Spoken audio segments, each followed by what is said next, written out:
These are marked California Pottery. This one is Maurice of California. Now, there is a great story about Maurice. A terrible story, but interesting.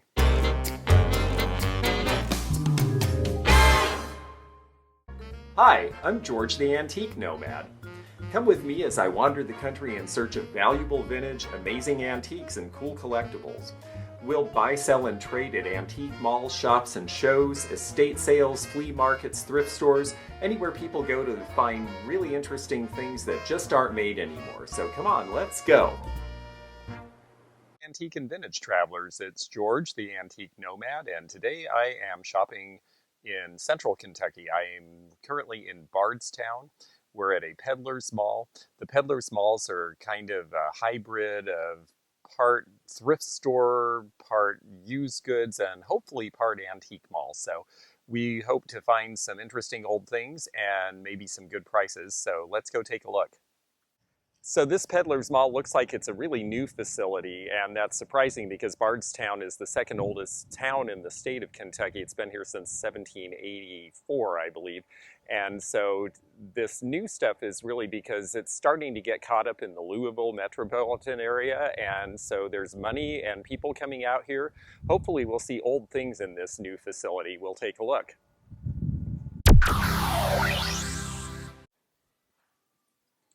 Well, this is encouraging because there's a whole case full of vintage items. First thing as we come in, so I see, again, Venetian Glass, which is giftware that we see in a lot of places this area. Hopalong Cassidy binoculars are cute. I usually figure the first case is something that people have paid some premium for, and that does seem to be the case here because I see mainly full retail on these things. So I'm going to skip on to the next place to take a look. There's Stephen Foster, my old Kentucky home. They do a big pageant and have a big music center where they do his story plus other musicals throughout the year here. I like the little Carlton ware pieces with the leaves. Those are something from right around the 40s and 50s.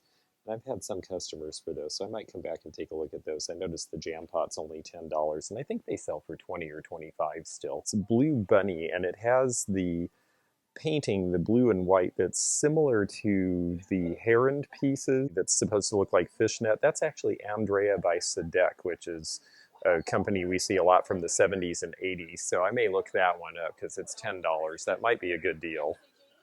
We run into this guy a lot around here because International Harvester had a Louisville branch and an Evansville branch, and this is the little cadet figure that they gave out, but $32 is about the right price for those, so I think I'm going to pass on it, but that is something that we see that is collectible. Ooh, the Wall of Shame, people who got caught shoplifting. Shame on them. Yeah, I always get a kick out of seeing who the shoplifters are. If you're in an area and there's places like this, if you're selling retail, it's kind of good to know because, you know, there are sometimes people known in a local area that you want to look out for. Because this is a peddler's mall, there's a lot of new stuff in here too. I mean, there's a space here with a bunch of John Deere, but it's all newer. This is all tools here. But we're going to see vintage and used pop up in the middle too. So let's see what we have here. This looks like Stangl from a distance, but it's actually printed on by Taylor Smith Taylor, Lazy Daisy. This is going to be from the 70s as well. Kind of a cute pattern, and it was good quality, but it's not really a pattern I have very many customers for. So, and let's see, we've got a Marmalade Jar here. Very 70s. I hate it when people tape over everything. It takes the paint off of things sometimes. It makes it really hard to check condition. So honestly, I just won't buy that on principle. Mixing bowl. This is red striped Vitrock from the 1940s, and the price is $18. And again, that's full bore for me. You know, I understand that this is kind of a hybrid of antique mall and used goods, so I don't expect everything to be at thrift store prices, but I hope that we find some things. This is a company called Rock out of Monterey, California, and their stuff's pretty collectible actually. I haven't seen very many that are inlaid with the coins. You look for these if they're in good shape without a lot of scratches, and on the back they'll usually have the tag.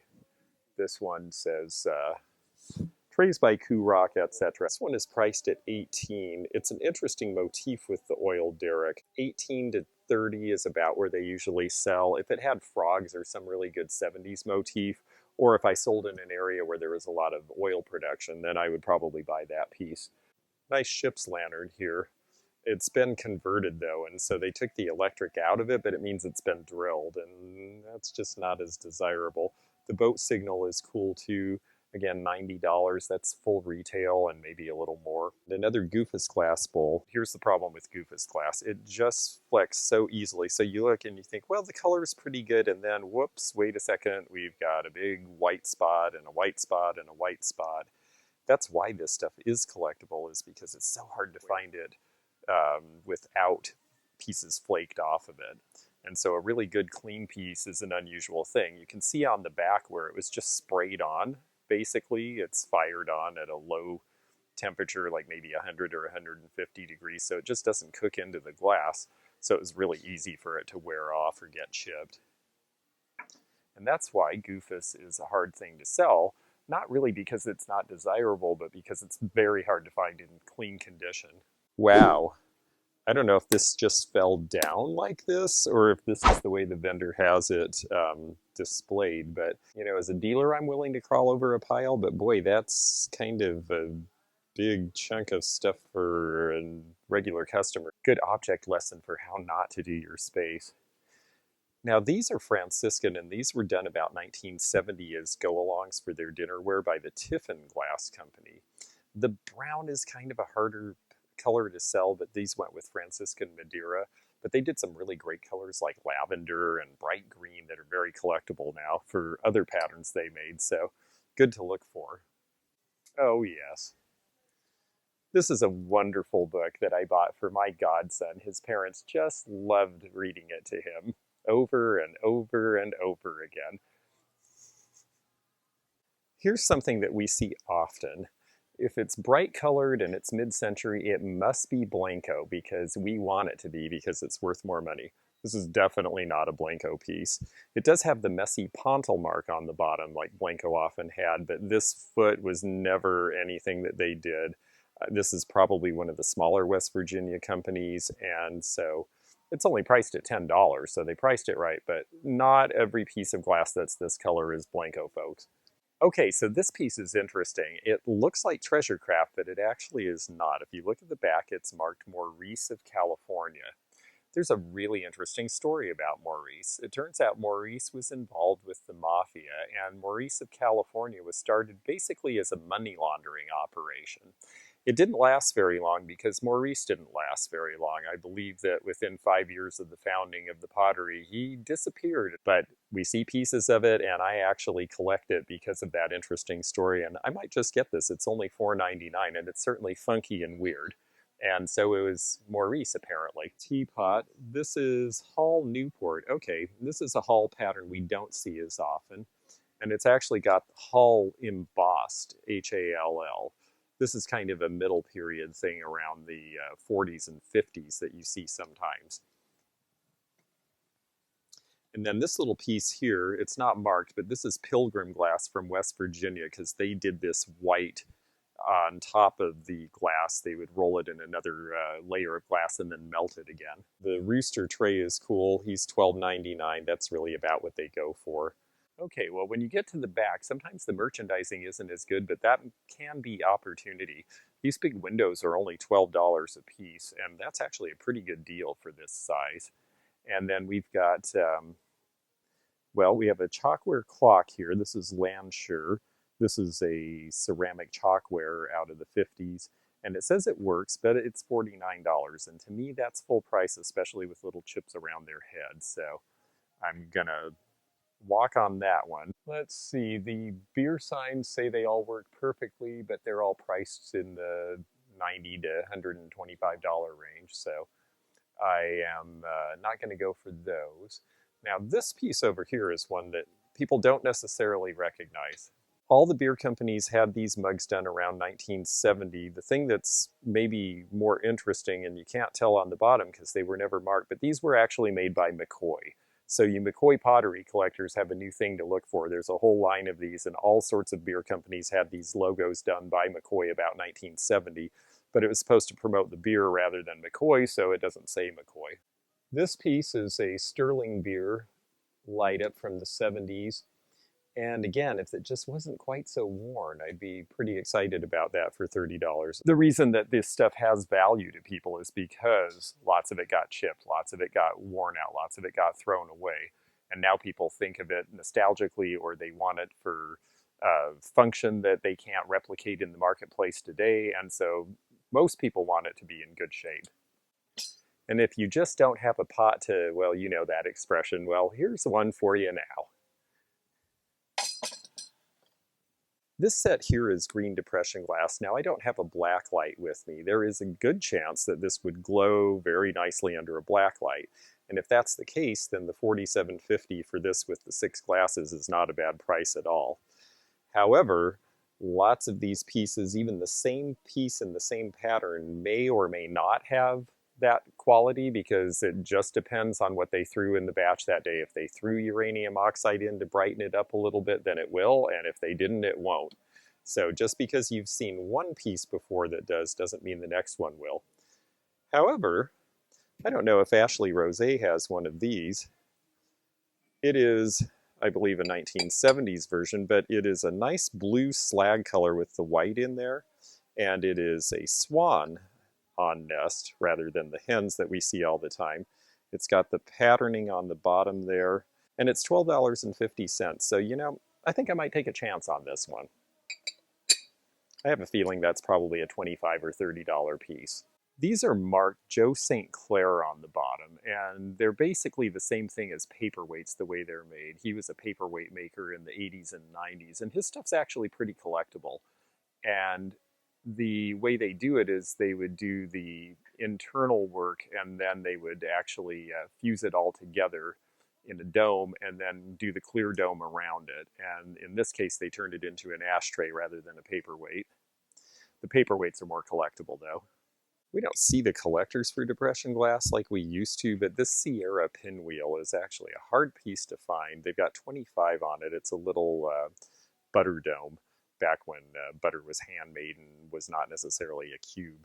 And that's a cute piece from the 30s. I will probably look that up to see what they go for now. They've got 25 on it. It may only be worth that now.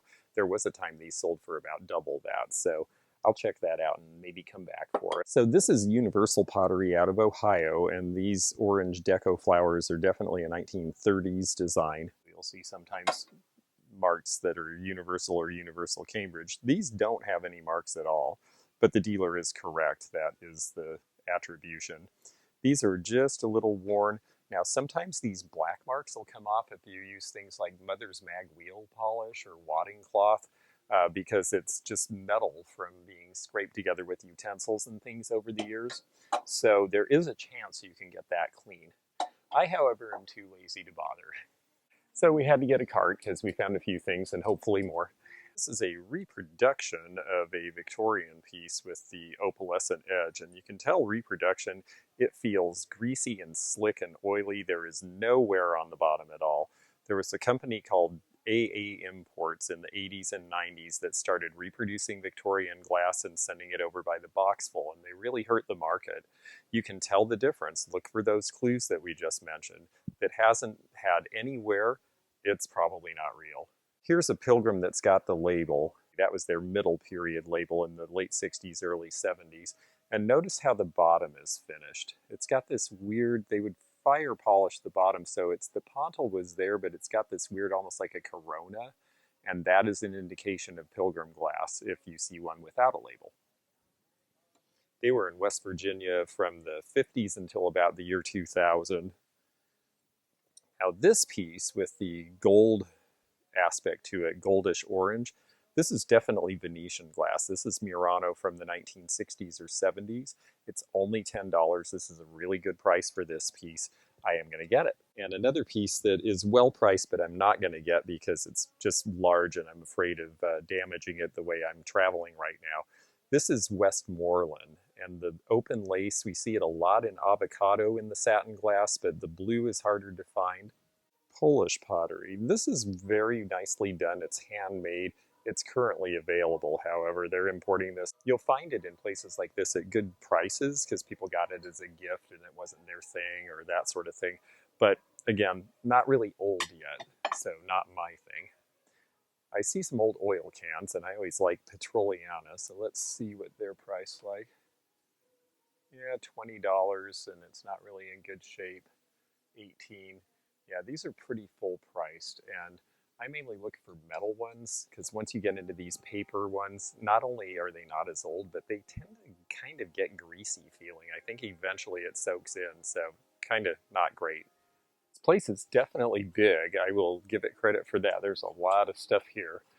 It's so far kind of a lot of repeats, but then we come to a booth like this, and all of a sudden there's more interesting stuff. I think the wheel here is really well priced at $50. These to me are $100 a pop because people make fences out of them, they decorate with them. This one's at least 3 feet around. It seems like a really good price. If I didn't already have one for sale, I would get this at this price right away. However, I've already got one and they're really big. Wow. Now this is a deal. You have to need it because they're really heavy, and if I had a place to take it, I'd get it, but it is too big and heavy for me to manage. But it's $100. These 1920s and 30s, this is a Magic Chef. They usually still work and can be made to work if not. And this one's got this neat thing where the lid folds down, so you end up with a nice flat surface, or you can use it as a warming tray. And so you're supposed to turn the fire off because it's gas before you close the cover, but you can still put things on it to keep it warm. So this is really a neat piece for $100. I mean, can't figure out how to get that back up, but these should sell for $250 to $300 if you're restoring an old house or you just like those. You can put it in and they'll work just like new. This booth is another example of a cute look, but everything in it is new. Every single piece here is something that you can order out of a catalog, and we've got plenty of stuff like that all over the world, so not what I'm looking for. I actually came over just to pick this up to show you, but I think I'm going to end up getting it. It is Park Avenue. This was done by Anchor Hawking. They made this as Manhattan in the 1930s, and in the 1980s it became so popular to collect that they reissued it as Park Avenue. But they were really kind to the collectors. They knew the collectors were what brought it back, and so out of respect, they made a new blue color. So any piece that they made that was the same as an original from the 30s, they made in the blue and not the clear so that you wouldn't be confused. And then they did restyled pieces in the clear. So you can mix and match and they all go together and they're all by the same company and they're all collectible, but they didn't reproduce their own stuff later and kill the market, which I thought was really great of them. And this is priced at only $4, so I definitely think it's worth taking home. Okay, I see all new stuff that way, and there is a lot of that here, so let's go to the next place. We just saw one of these the other day on the Crazy Lamp Lady video where you put the brush or the shoehorn in the back, and this was to hold your wallet or your keys. These were dresser caddies. You could even put change or a pipe in here. And these are going to be from about the 1950s and 60s, made by a bunch of different companies. You see the kangaroo version, you see this dog, there's a handful of them out there. And they're pretty practical and useful to people who think they're cute, and they do sell. This one's priced at $20, which to me, again, is about right. And then we've got the chalkware carnival dog here, and you'll hear them called carnival chalkware because a lot of these were given out as prizes at carnivals in the 40s and 50s. That one isn't one that I've seen very often. And then we've got a little refrigerator dish here in a butter print pattern, but boy, 15. I mean, again, people are starting to get really crazy with Pyrex prices. So do your research and do your diligence. There's some really great rare pieces, but they did make a lot of it. So it's not like all of it is going to be worth a fortune. So this is something I'm really disappointed to see. And just like I showed in a tour video recently with Roseville Pottery, this is Hull pottery, but this is not actually Hull. This is reproduction from China. It says Hull USA right on it. I don't know why we allowed them to put USA on things that were not made in the USA. The whole script is wrong, and what's especially wrong is the color of the clay, which should be tan. This iris was a very valuable and collectible pattern before they started doing repops and hurt the market. And you can see how bad the coloration is here. It's just sort of smeared on. It doesn't have any of the subtlety of the original. The whole factory actually exploded in a flood and fire in 1950. And when they rebuilt it, they couldn't do the soft matte glazes anymore. And so they produced other things after that. And no one's been able to replicate it. And this is a good example of not being replicated correctly. Now, this is a swag lamp, of course, and they've got it marked as Fenton glass. I believe that could be right because it does look like Fenton's coin spot in color. They have $300 on it. To me, that's a pretty lofty price for that piece, in that color particularly. On the other hand, they have a nice bridge lamp here from the 1920s that's all original, and it's only $50, which is pretty tempting because these usually sell for $75 to $100 in my world, so I may come back for that one. These folks have lots of glassware, lots of bottles. What I like are the coffee tins, but they're pricing these at like $25 a piece, and honestly, that's full price if they were in great condition, and these are pretty stained and scratched and common, so gonna have to pass on those. They have an interesting way of merchandising I've never seen. I've never seen anyone actually use these little takeout cartons before to put things in, but I guess that's a way to group things, and I guess you can see it, so it works for me.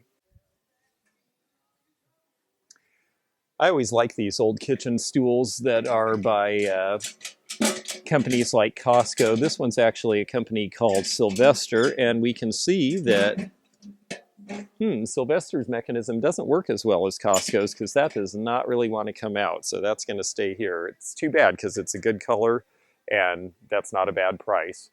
On the other hand, they did have something I saw that I thought was very reasonably priced. They have a few things. This is Shawnee, the corn teapot, and it's got the good Shawnee mark right on the bottom. And this piece is probably a good deal at $20. I'm going to look into that. And the other thing that they have are the matching salt and pepper, and they've got 15 for that pair. That's probably about right on those these days. I also noticed that they had a piece of Fenton over here.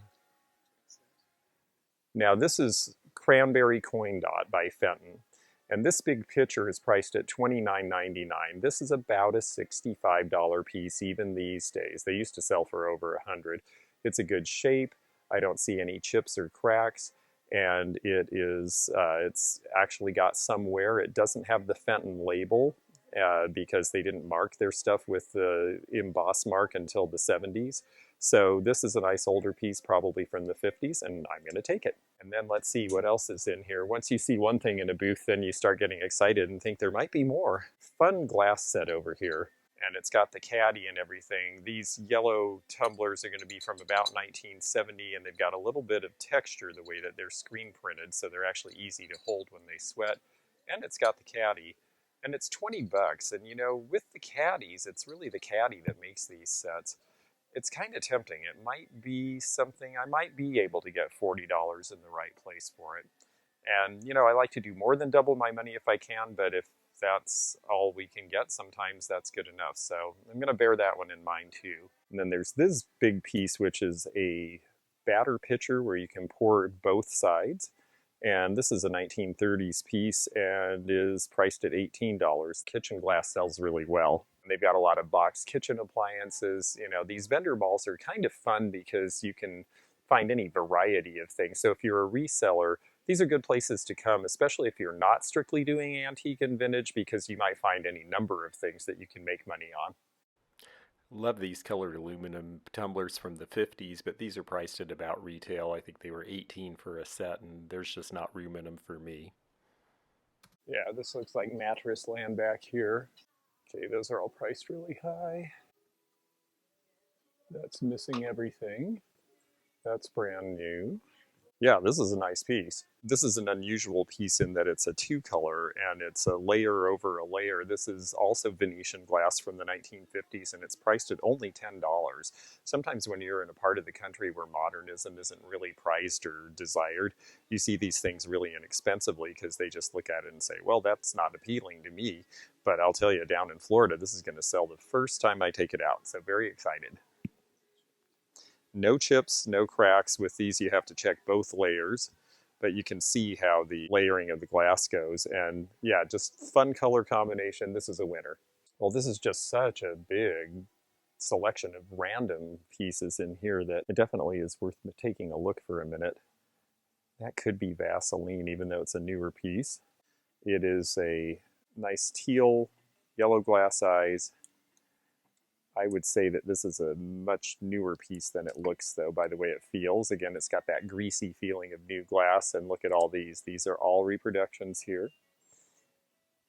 Just too perfect, too oily, too slick feeling. Definitely not old. Well, so I wanted to show this real quick. This is an advertising piece for Beam's Black Label, and it's dated 1982 on the back.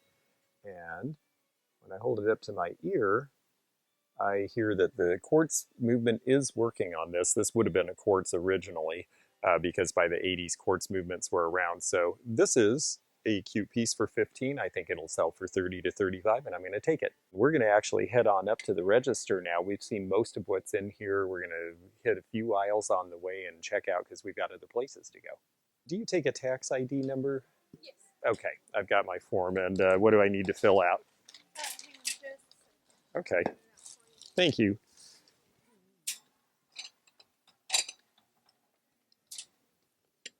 So here's our second quick stop for the day, and this is Sparrow Antiques. I've seen it by the freeway south of Louisville, Kentucky, many times driving by on I-65, and this is the first time I'll have ever gone in.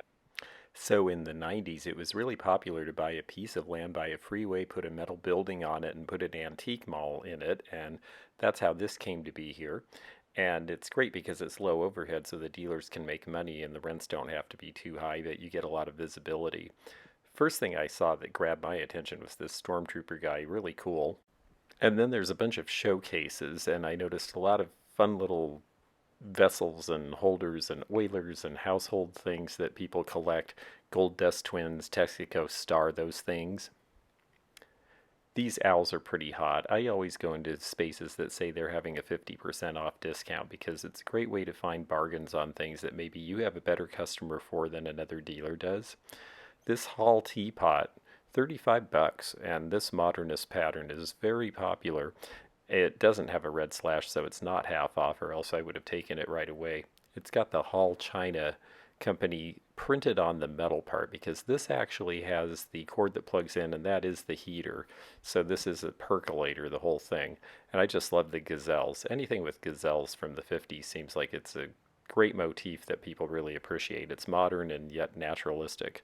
And then we've got Tomato Ware. We see a lot of this in Kentucky and Indiana. It was really a Japanese product, but it made a lot of an impact in the Midwest back in the day, and this set's only $40. Gotta show the moose. These moose and elk creamers were popular about 1910. They were made in Austria and Germany and Czechoslovakia. This one's priced at 30. Look at the good detail in the eye.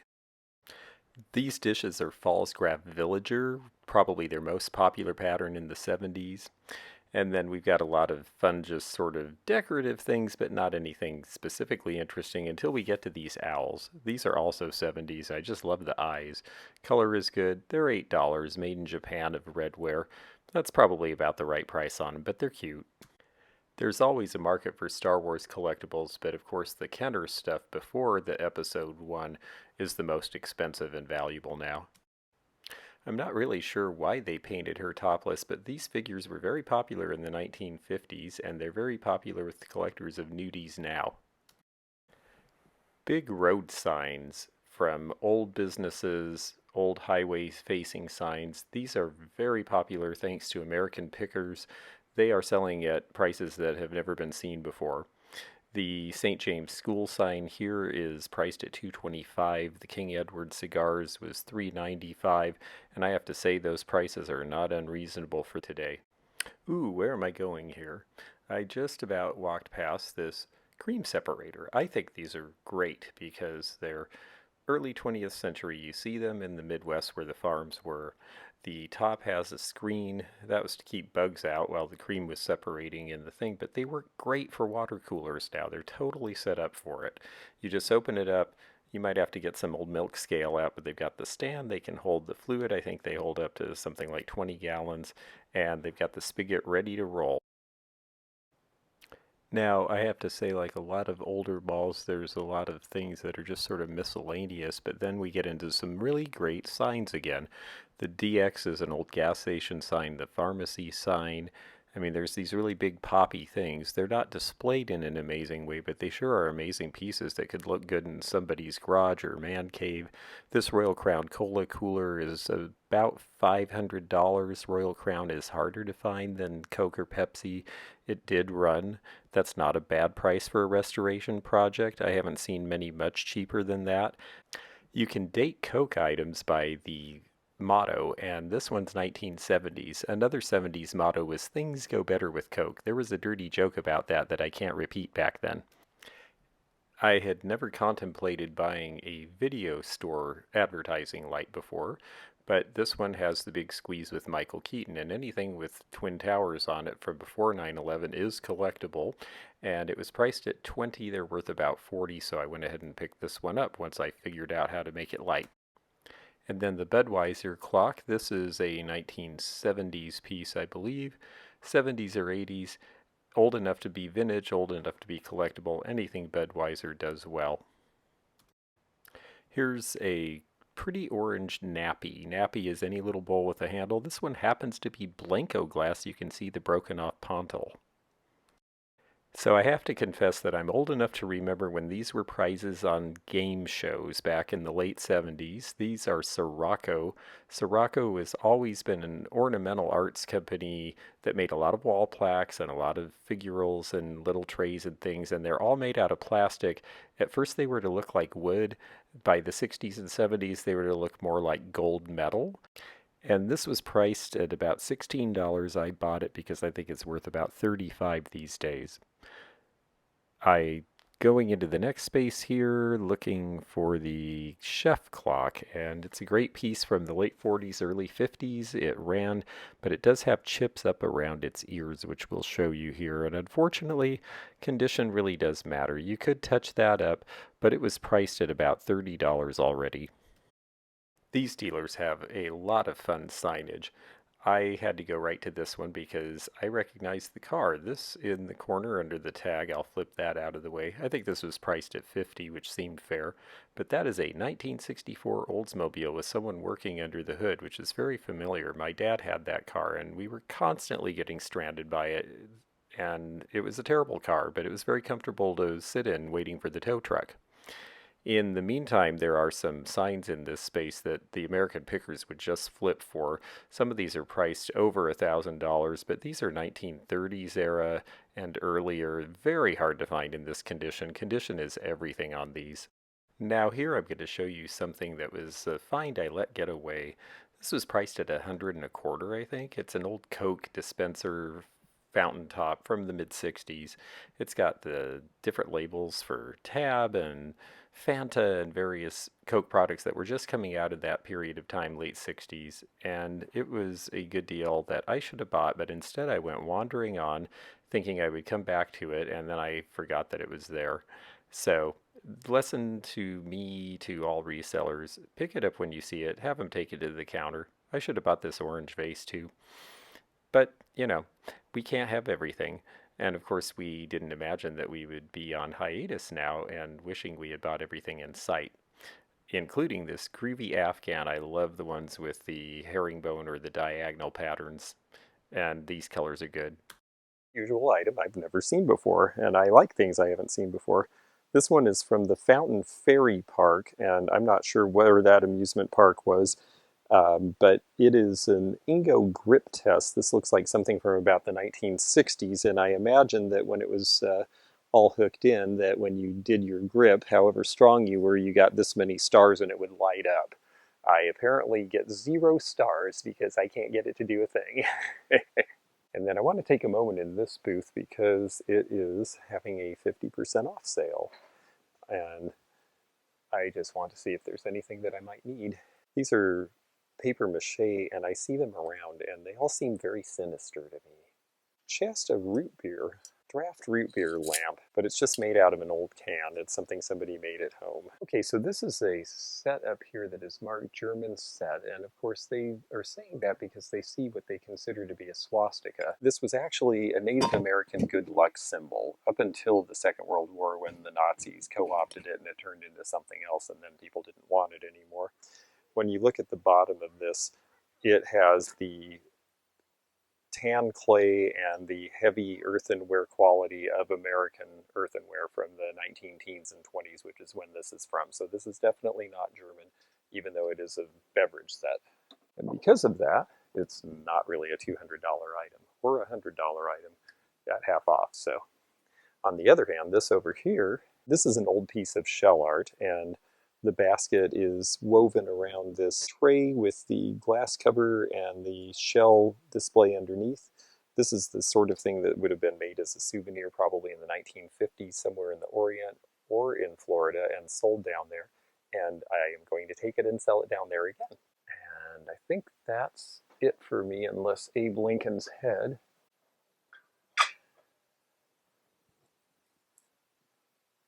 So here's the old Abraham Lincoln bookends in cast iron. They've been painted white, and his head splits apart, which is sort of unfortunate. These are old. With the repainting, I have to say I'd want to strip them, and that's work, and I'm not big on doing extra work because I do a lot of work in this business now, so I'm going to leave that for someone else. Yeah, these are Masonite, and they are decob. Our friend Cindy Smotherman, who does a bunch of stuff on Instagram, is a big fan of those. She's got a store in New Harmony, Indiana, and that is definitely the type of thing that is popular in farm country. Don't dump the daisy.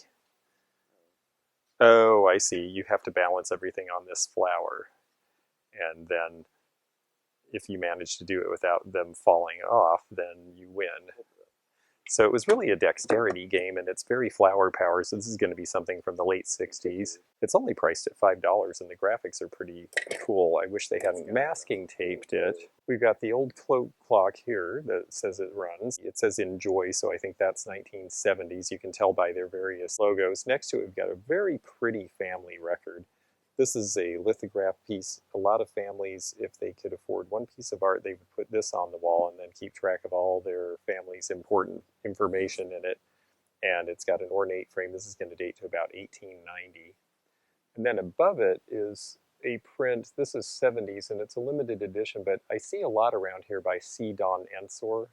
And I think that he must have been a regional artist, and they generally are harkening back to days of yore. These were done in the 1970s. But there are some collectors for some of these artists still. Oh, here's another 50% off red slashes, so let's see if we can find some.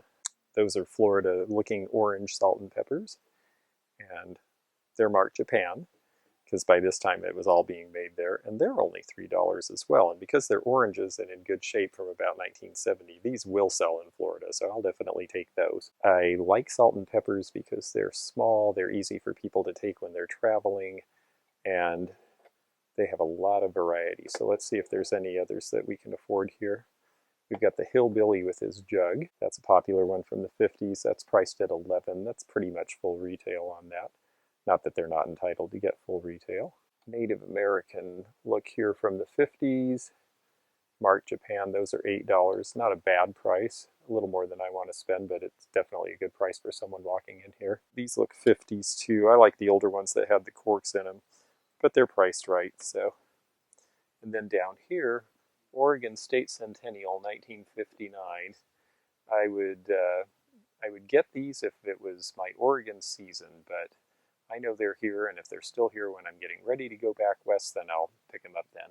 The trolley car music box, yes, that's going to be a 70s piece as well. You see salt and pepper in that as often as anything else. Oh, that's a nice print block set. It's priced at $75, and that's pretty much what they go for. Those are going to date right about 1900. About 10 years ago, when the rubber stamping craze really took off again, we would see those sell pretty readily. Okay, here we go. We've got some old car emblems. Certain ones sell pretty well. I look for older metal ones. We've got Ford Ranger F-150 here. These are going to be from the 70s. If they're in good shape, I'm more inclined to get them because people do use these when they're doing restorations. So I think I'll take that one. I'll definitely take this because this is old Starfire, and that's a hard one to get. That model wasn't out very long. I've had this before, and it sells for about $15. So at $3, I'm going to grab it. They really do vary. Kismet perfume.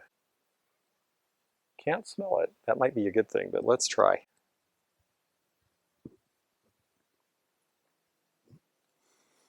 Okay, it actually smells nice. It doesn't smell vinegary or ruined, so that actually makes that a pretty good price. Now, how much is there? Try not to squirt myself with it because I don't really want to smell like it necessarily. Yeah, I just don't think there's a lot left, which is too bad because it's a cute bottle. And then, once you find one thing in a space, you start thinking you might find others. So let's take a look real quickly here. A couple of little tins and boxes, but these are all things that I see pretty frequently.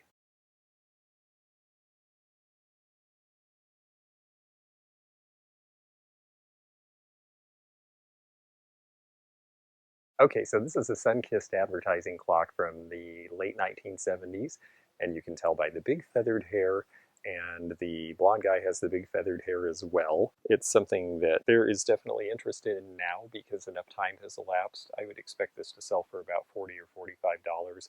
I don't see a price tag on this, so maybe we'll ask. Oh, nope, there we go, and $45 it is. Yep, just like I thought. So they've got it priced right. It doesn't leave any room for me, but it is a cool looking thing.